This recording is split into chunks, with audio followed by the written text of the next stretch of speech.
Okay, so let's wrap up this little series. Thank you if you've stuck around this long. I really appreciate it. So, chapter 3. Okay, let's take a look at this. It begins with the sheriff monologue again.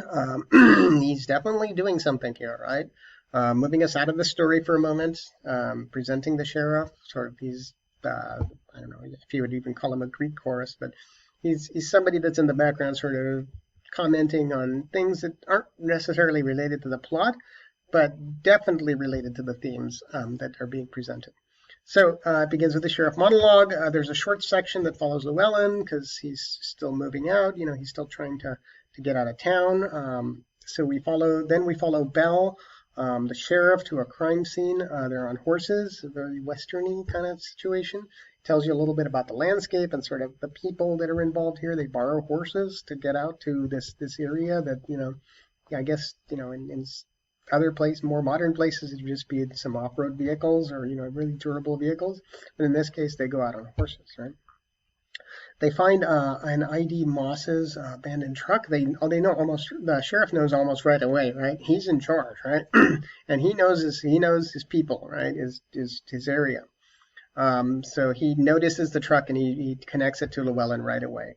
He hears of another body near Austin with the same forehead wound. He alludes to sort of these other murders that are going on as well, and some of which I'm not sure we've seen that one, but it is an allusion that this guy's making the rounds, right? Llewellyn, we go back to Llewellyn, and then we find that he holds up in two hotel rooms. In other words, he checks into one.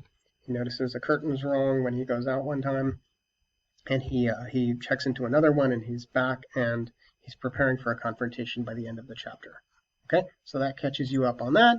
The sheriff monologue. Okay, I'm going to spend a little time on this, as I have been, because these are pretty rich little areas, you know, for a literary type person like you and me. Okay, they seems to be the structure of the story to begin each part this way. That's something that I've noted before. He tries to set up sort of unsolvable little mysterious philosophical elements to his job. That seems to be one of the things that he's doing. He's setting up these little stories and not really offering solutions. He's more like, these are the things that I've seen. These are maybe some of the ways to interpret it, but I don't really understand the reasons because things are starting to move past me. You know, the old ways are not the ways.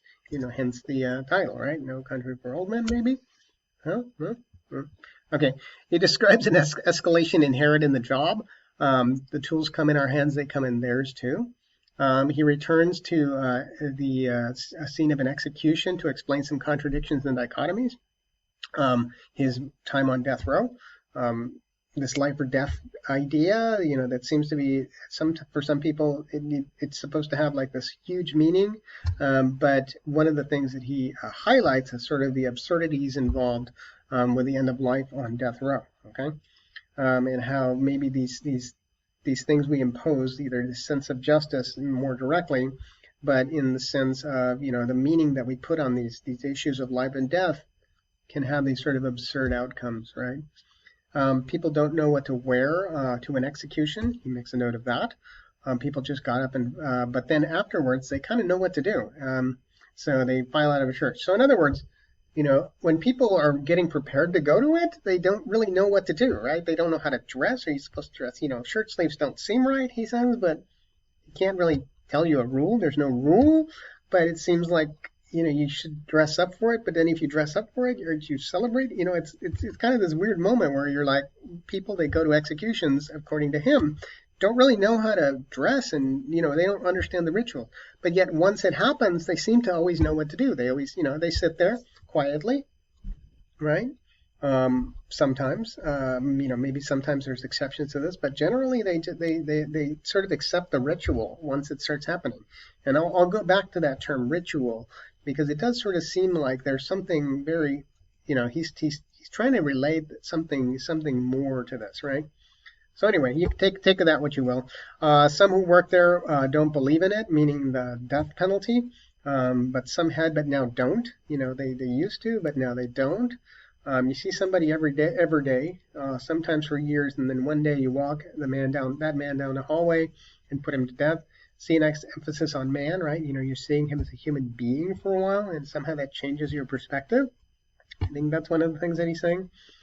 Some executed don't understand the process, like the guy that was saving the dessert for later, right?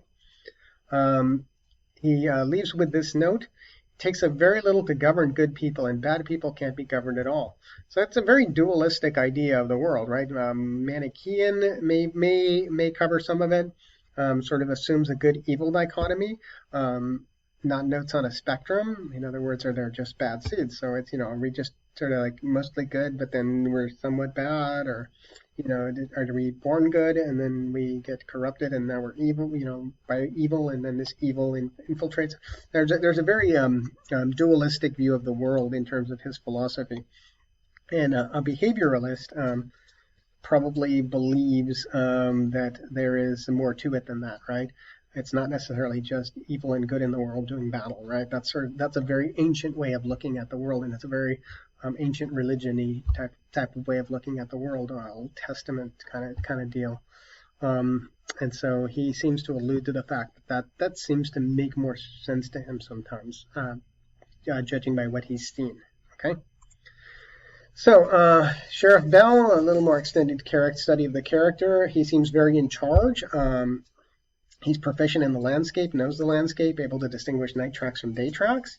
Yet there's a note of defeat, as if he is a passive character.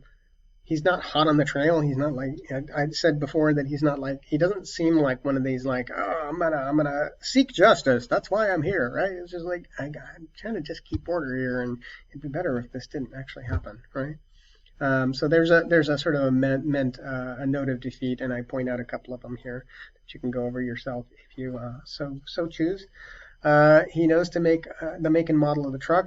Some examples of how at the crime scene he seems to know exactly what to do. How his procedural, he sort of falls into his role. Okay, he's kind of in charge, right? But which is weird because we've heard his monologues where he doesn't feel like he's in charge of anything, right? He thinks things are out of control, but in the moment, he's kind of, he's done this before, right? So there's a note on Bell's morbid sense of humor. He's been on the job a long time. This good citizen's been shot between the eyes, right? It's like a little what they would call gallows humor. You can look that up yourself. But it's a way of sort of, it's been explained before. It's just a way of coping. It's a coping mechanism. When you've done this kind of job, maybe some of you have done similar kinds of jobs and know that there are a ton of coping mechanisms that happen, some more dangerous than others and damaging than others. But when you're doing a job that's pretty rough, these things tend to happen. And I think that's a reflection of Cormac McCarthy's seriousness with dealing with these characters, right? Okay. That there's that note of realism. Some additional notes that I want to leave you with that I would be remiss to say.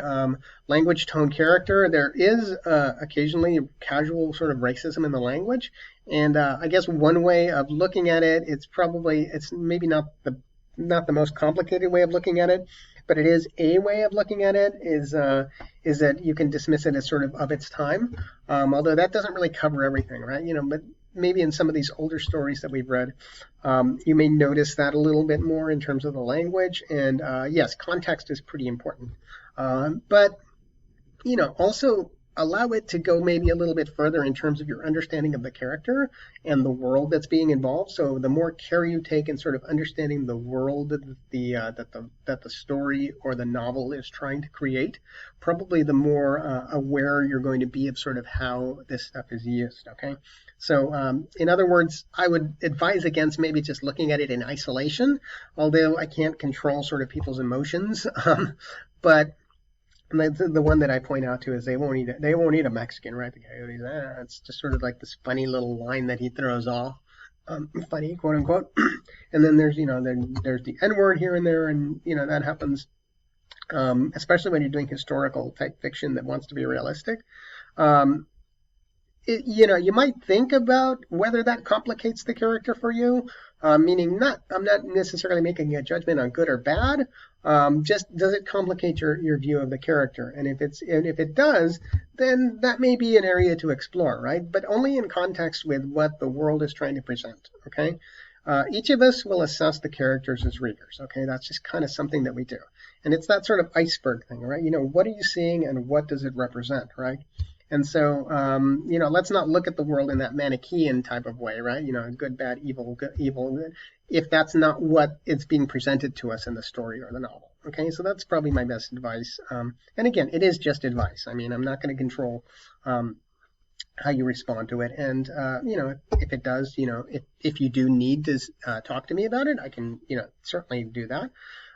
Suggestion, and this is just a suggestion, is to focus on the authorial book's intent. Okay, to me, personally, this is a little bit more about authenticity with the character and sort of, okay, if I'm writing about a sheriff in Texas in, early 80s, late 70s, how would they talk who has been in the job for 40, 50 years, right?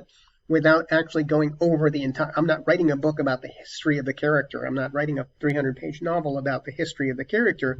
I'm writing to create this story and this world, right? And so this character fits into this world in a very, and it's a balancing act, right? You want authenticity. It's fiction, true, but you do also want authenticity, and that's helpful to sort of creating a sense of being immersed in the world, okay? So anything that takes you out of that would be a different sort of intent, authorial intent, right?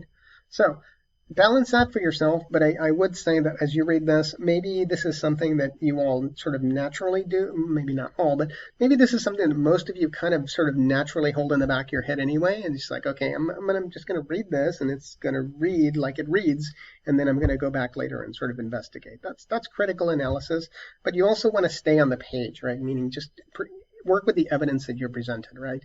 And that's going to be more valuable, at least in the short term for the purposes of this class. Okay, not valuable in the larger social context. I would certainly encourage those broader social contexts, and I agree with a lot of those broader social contexts. But in terms of the book itself, we don't want to move too far from what's actually being presented to us without sort of maybe some leaning on critical analysis. Like if we're doing a feminist study and the characters in it are all sexist, we can read it as in that way. If we're doing sort of racial justice and social justice, then we can read a book that way as long as we establish those rules. Okay, now you do have permission to do that as well. But we also want to take the evidence from the book and sort of use that evidence in and of itself and sort of how it's being used in the book as well. Okay, we want to balance that out a little bit. There's echoes and callbacks of theme to progress, aging, apocalyptic fatalism. I used to say that we were the same ones that we've always had to deal with. Back then there was rustling cattle. Now they're running dope, but I know that's true no more. So this is part of the monologue that the sheriff goes through. It's sort of an internal monologue as opposed to the external monologue from earlier. It echoes some of the themes. So these are just some broader notes. I started with these broader notes and ideas and themes of structure. These are other notes that maybe I want to leave you with because I think it's fair. It's fair game. And I'm also very interested in to see how you use this whole big picture idea. Okay? So I hope that's helpful to you. And if not, just let me know. Contact me. I'm totally open to discussing whatever. And I definitely will respond. Okay?